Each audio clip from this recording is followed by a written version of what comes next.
5 जुलाई को जब शहीद कैप्टन अंशुमान सिंह को कीर्ति चक्र मिला तो उस समय पूरे देश ने उस सम्मान का भी सम्मान किया और साथ ही साथ जो उनके माता पिता हैं उनका सीना और गर्व से चौड़ा हो गया।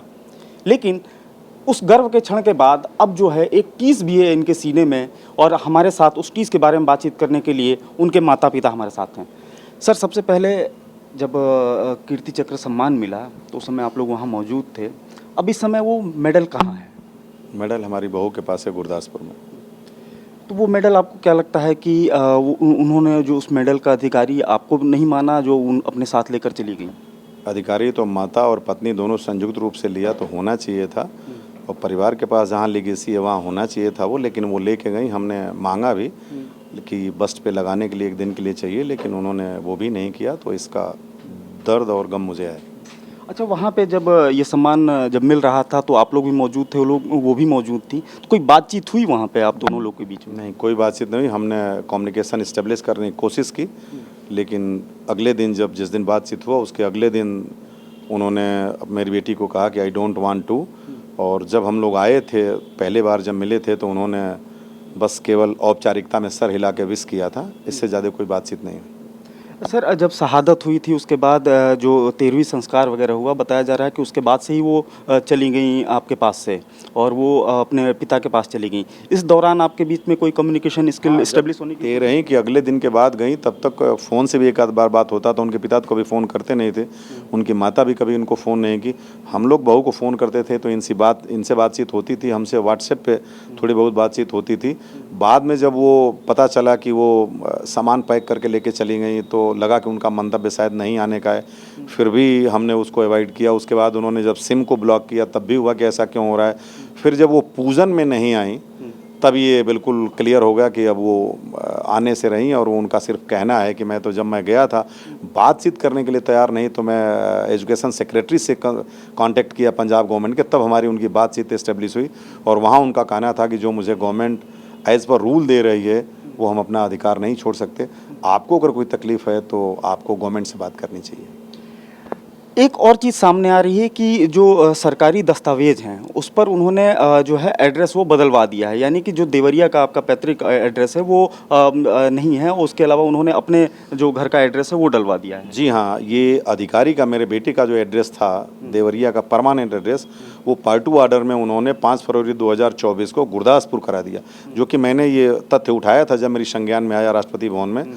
तो उनके जो कंसर्निंग अधिकारी थे उन्होंने कहा कि एनओके के पास ये राइट है, कोई एक एप्लीकेशन आधार कार्ड और चीज़ों से करा सकती है, तो उसने कराया और ये नियम के अधीन है। तो मैंने कहा बिल्कुल नियम के अधीन है, लेकिन बेटे का परमानेंट एड्रेस जब उसमें उसकी माँ भी उसकी डिपेंड हैं और उसमें लिखा है कि फैमिली में उस पार्ट 2 ऑर्डर में है कि माँ भी हैं, तो फिर माँ के और पिता के बिना इजाज़त के मेरे बेटे का एड्रेस चेंज हो गया। हाँ, उनका कम्युनिकेशन एड्रेस या उनका रेजिडेंशियल एड्रेस ये चेंज हो जाता, लेकिन परमानेंट एड्रेस चेंज होने से हमें बहुत दुख पहुंचा और मैंने ये बात अपनी उठाई थी जो भी कंसर्निंग अधिकारी थे उच्च अधिकारियों को भी। तो जो स्मृति जी हैं वो ऐसा क्यों कर रही हैं? क्या इसके बारे में कोई जानकारी आपने लेने की कोशिश की या उनकी तरफ से कोई ऐसा कोई मैसेज आया? उनकी तरफ से कोई मैसेज नहीं आया। मैंने उनके जो सीओ साहब हैं उनसे भी कल बोला कि ज़रा उनसे बात करें और वो बेहतर बता सकती हैं। मैं आपको अपना उनका नंबर दे दूंगा और आपको पता चले तो आप हमें भी ज़रा बताएं। और मैं तो खुद व्यग्र हूँ इस बात को जानने के लिए आखिर ऐसी कौन सी खता थी जिसके लिए वो इस तरह की व्यवहारिकता का प्रतिपादन कर रही हैं। आपने एक और चीज़ जो है वो सरकार के सामने पेशकश की है एनओके को लेकर कि इसमें भी कुछ बदलाव होना चाहिए। क्या बदलाव होना चाहिए? कंस्ट्रक्टिव रिफॉर्म होना चाहिए, इसमें व्यापक बदलाव होना चाहिए और बदलाव ऐसा होना चाहिए कि दोनों परिवारों को प्रतिकूल परिस्थिति में और अनुकूल परिस्थिति में सर्वमान्य और सर्वग्राह्य हो। अब चूंकि आप भी इससे अपने आप को प्रभावित महसूस कर रहे हैं, तो क्या आपको लगता है कि इस देश में चूंकि तमाम जो ऐसे शहीद हैं उनका परिवार है वो भी इससे प्रभावित हो रहा होगा? देखिए, बहुत लोग प्रभावित हैं, ठीक है, इत्तेफाक कहिए या विधाता की विधा कहिए कि हमारी बात पब्लिक डोमेन में आ गए, लेकिन 99 में कारगिल युद्ध में भी बहुत व्यापक इसके सेना के पास रोज़ ऐसे कैसे आते हैं, यह सब लोगों को पता है। हमारी बात तो ये पब्लिक डोमेन मैंने कह दिया तो आ गई। वहाँ एक ऐसे भी माता पिता आए थे जो बेचारे कह नहीं रहे हैं, लेकिन हमारे बराबर या हमसे ज़्यादा कहें वो दुख दर्द झेल रहे हैं। लखनऊ में मेरे संपर्क में हैं जो रिक्शा चलाते हैं और उनकी बहू यहाँ घूमती हैं, बिहार के रहने वाले हैं। तो ये तमाम परिवारों के साथ है। तो बस ये है कि हमारा जो मापदंड है देखने का, वो चश्मे के नंबर दोनों हों, दोनों की दिशा दशा और दोनों की परिस्थितियों का निराकरण करके, निरूपण करके, और उनको एक नागरिक की हैसियत से वो सारा सम्मान बायस्ड होकर के नहीं कि नहीं ये इनोके है, पत्नी इनोके है, माता इनोके है, किसी भी बायस्ड होकर के नहीं, आप एक बिल्कुल मैं कहें कि तुलनात्मक दृष्टिकोण में और एक सामाजिक परिवेश में इसका निरूपण करें और निर्धारण करें, और एनओके की परिभाषा को चेंज होना चाहिए जिससे कि किसी को तकलीफ ना हो और कोई इतराए नहीं इस बात में। राहुल गांधी जी से आपकी मुलाकात हुई थी, क्या अग्निवीर को लेकर भी कोई बातचीत हुई? अग्निवीर को लेके बात इत्तेफाक से हुई। उस टेन्योर पे 3.5 साल का जब मेरा बेटा नौकरी के बाद शहीद हुआ तो उन्होंने बोला कि क्या मिला? मैं बोला बिल्कुल सब कुछ मिला रेगुलर आर्मी के तौर पे। तब उन्होंने कहा था कि तो शायद ये अग्निवीर को ये सुविधा नहीं मिलती। मैंने कहा मैं भी ये नहीं मिलती क्योंकि पेंशन तो मिलती नहीं, बाकी चीज़ें जो वो होता है, जैसे अभी हमारी बहू को कैंटीन की सुविधा मिलेगी, मेडिकल की सुविधा मिलेगी, ये दोनों चीज़ें शायद जो मैं ऐसा समझ रहा हूँ कि उनको नहीं मिलेगा, जो मैंने सुना है तो डेफिनेटली, और ये जाहिर सी बात है पब्लिक डोमेन में है तो नहीं मिलेगी।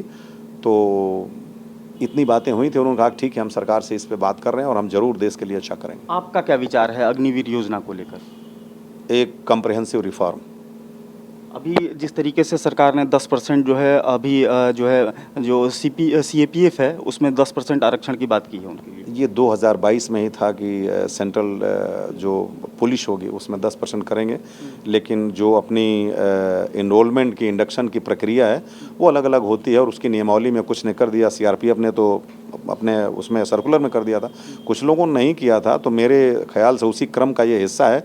हाँ, ये और अगर बढ़ जाता है, मैं तो कहूँगा कि वो एक वेल ट्रेंड सोल्जर होंगे और पूरे आर्म्ड फोर्सेस में इनको लगाइए, क्योंकि वो सेना जो BSF में जाती है या जो तिब्बत में ITBP है, या जो आप कह सकते हैं कि जो नॉर्थ ईस्ट में आसाम राइफल है, ये तो पूरी की पूरी आर्मी का काम करते हैं जब तक कि घोषित लड़ाई नहीं होता है, और रोज़ 2-4 होती हैं। तो उनकी ट्रेनिंग के साथ साथ और ये अगर जाते हैं बीइंग एक्स आर्मी तो ये फ़ायदा देश को होगा और उनको भी होगा।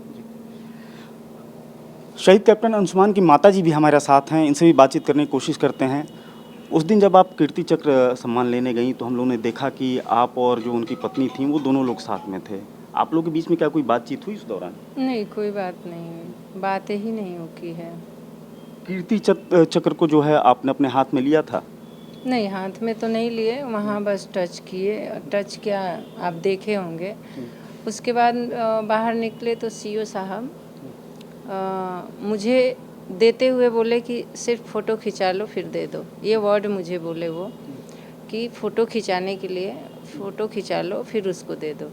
तो मैं जैसे वो CO साहब ही फ़ोटो खींच रहे थे अपने मोबाइल में, फिर मैं फ़ोटो खींच लिए तो मैं उसके हाथ में दे दी। अच्छा, जो उनकी पत्नी अब आपके साथ नहीं रह रही हैं, क्या इस दौरान इस बीच में आपके बीच में कोई बातचीत हुई? आपने कोई मैसेज वहाँ देने की कोशिश किया, उधर से कोई मैसेज आया है आपके पास, या आपने जो कम्युनिकेशन स्किल जो है उसको स्थापित करने की कोशिश की उनसे बात? मैं उस टाइम तक करती रही जब तक मुझे लगा कि स्टेबल हो रही हैं।